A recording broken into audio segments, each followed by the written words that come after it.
Chapter 22. My wife is no fool. As I asked her to sit down, she gave me a knowing look. "Patty," I started, "I've got a few questions for you." She raised an eyebrow. "Okay." "Do you believe I'm a man of God doing the best I can?" "Yes," she said.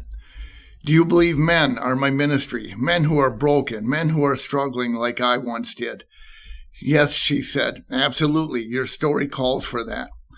I looked at her and said, "I only have one more question then." She stopped me.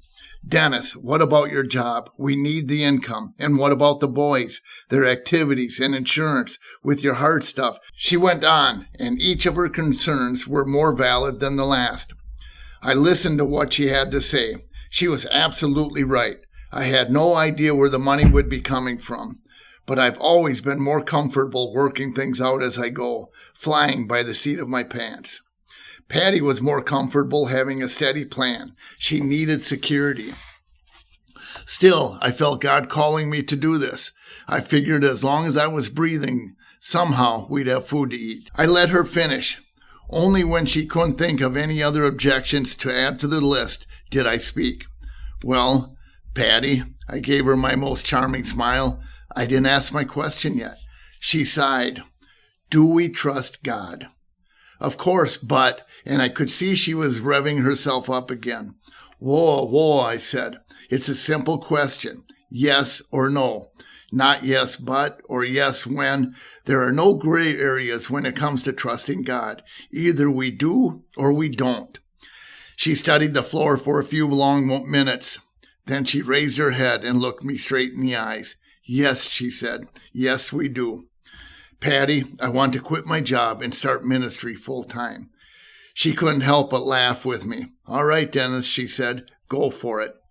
We didn't know what the next day would bring. We didn't know how my family would react. We didn't know how we would pay our bills. All we knew is that God who spoke to me in the restaurant when my brother-in-law asked about my soul is the same God who filled me with his peace in the minutes before they cracked open my chest, is the same God who equipped his servants throughout the scriptures and history, and is the same God who would walk with us tomorrow and every step of the way.